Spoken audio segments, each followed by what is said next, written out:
તો વિશ્વામિત્રી નદીમાં વેમાલી નજીક બાંધકામનો જે વિવાદ છે તેમાં મંજૂરી વગર ગેબિયન વોલના બાંધકામનો વિવાદ સામે આવ્યો છે। પૂર બાદ પણ નદીના પટમાં બાંધકામને લઈ સવાલો ઉઠ્યા છે। નિયમો વિરુદ્ધ ગેબિયન વોલ બની રહી હોવાના આક્ષેપ કરવામાં આવી રહ્યા છે। આ બાંધકામથી નદીનો પટ સાંકડો થઈ રહ્યો હોવાનો દાવો કરાયો છે। ધોવાણ અટકાવવા પ્રોટેક્શન વોલ બની રહી છે તેવું જમીન માલિક કહી રહ્યા છે। નદીના કુદરતી પ્રવાહને અવરોધ્યા વિના કામગીરી થઈ રહી છે તેવું જમીન માલિકનું કહેવું છે। ને આ તરફ ખુલ્લે આમ જગ જાહેર નદીને આખી સીધી પટમાંથી કાપીને મારી જમીન છે એવું કરીને કોઈ ડિમાર્કેશન વગર કોઈ પરવાનગી વગર રિટેનિંગ વોલ મોટી તોતિંગ રિટેનિંગ વોલ બનાવી રહ્યા છે।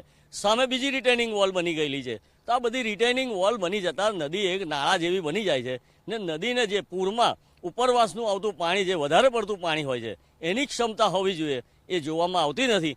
આ લોકોએ જ બધી જમીનોનું દબાણ કરેલું છે અને ઝોન ફેર કરી અને પોતાને પુરાણ કરીને મકાનો ઊભા કર્યા છે અને આ વિશ્વામિત્રીને નાની કેનાલ કે સાંકડી બિલકુલ નાળા જેવી બનાવી દીધેલી છે। ઉત્તરોત્તર વિશ્વામિત્રીમાં જે પૂર આવ્યા એના લીધે મારી ખેતીની જમીન લગભગ 30,000 ફૂટ જેવી જમીનનું મને પારાવાર આર્થિક નુકસાન ગયું।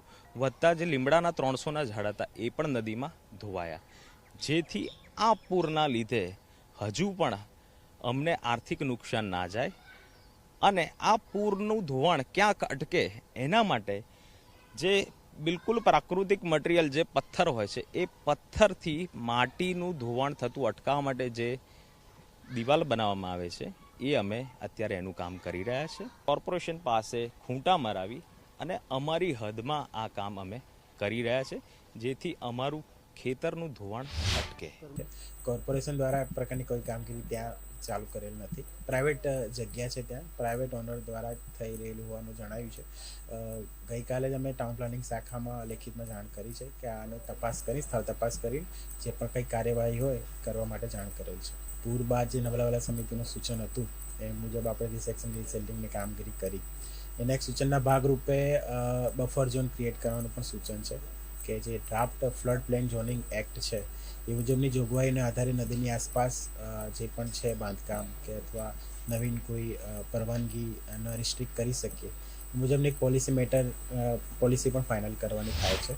2024માં વિશ્વામિત્રી નદીમાં પૂર આવ્યું અને લોકોને કરોડો રૂપિયાનું નુકસાન થયું। ત્યારબાદ કોર્પોરેશન તેમજ રાજ્ય સરકારે હસ્તક્ષેપ કરી અને આખી આ જે વિશ્વામિત્રી નદી છે કે તેને પહોળી તેમજ ઊંડી કરવાનું કરોડો રૂપિયાના ખર્ચે કામ છે તે હાથમાં લીધું, પરંતુ ક્યાંક ને ક્યાંક આ કામને જે માલેતુજારો છે તે રોકી રહ્યા હોય તેવું અહીંયા લાગી રહ્યું છે। કારણ કે વેમાલીની પાસેના આ દ્રશ્યો છે કે જ્યાં વિશ્વામિત્રી નદી પસાર થઈ રહી છે અને અહીંયા આ જે માલેતુજાર લોકો છે કે તેમના દ્વારા આ નદીની અંદર ગેબિયન વોલ છે તે બનાવવામાં આવેલી છે। હાલ જે રીતે નિયમો કહી રહ્યા છે કે નદી છે તેનાથી 30 મીટર છોડીને જ બાંધકામ છે તે કરવું જોઈએ, પરંતુ અહીંયા આડેધડ રીતે નદીનું જે પટ છે તેને બિલકુલ અડીને જ બાંધકામ કરવામાં આવેલું છે। હાલ આખી આ જે વિશ્વામિત્રી નદી છે તે માત્ર નાળું બનીને રહી ગઈ છે। સામેની તરફ પણ એ જ દ્રશ્યો છે કે નદીની અંદર આખીને આખી મોટી દિવાલ છે તે ઊભી કરી દેવામાં આવી છે। કોઈપણ પ્રકારની જગ્યા છે કે જે નિયમોનું પાલન કરવું જોઈએ તે નથી કરવામાં આવ્યું। હાલ જે રીતે માહિતી સામે આવી રહી છે, અધિકારીઓ કહી રહ્યા છે કે આ ગેબિયન વોલ બનાવવા માટે કોઈ પણ પ્રકારની પરમિશન છે તે અમારા પાસેથી નથી લેવામાં આવી। ભલે તેમની માલિકીની જમીન છે, પરંતુ અહીંયા જે માર્જિન છોડવું જોઈએ તે જરૂરી છે। નોટિસ આપી અને ખુલાસો માગવામાં આવશે, પરંતુ મહત્વનું તે અહીંયા છે કે આટલું મોટું બાંધકામ થઈ ગયું તેમ છતાં પણ કોઈ પણ અધિકારીઓ છે તે અહીંયા ફરકતા નથી ને તેને જ લઈને હાલ અધિકારીઓ પરની પણ સાઠગાંઠ છે તે અહીંયા ખુલ્લી પડતી હોય એવું લાગ્યું છે।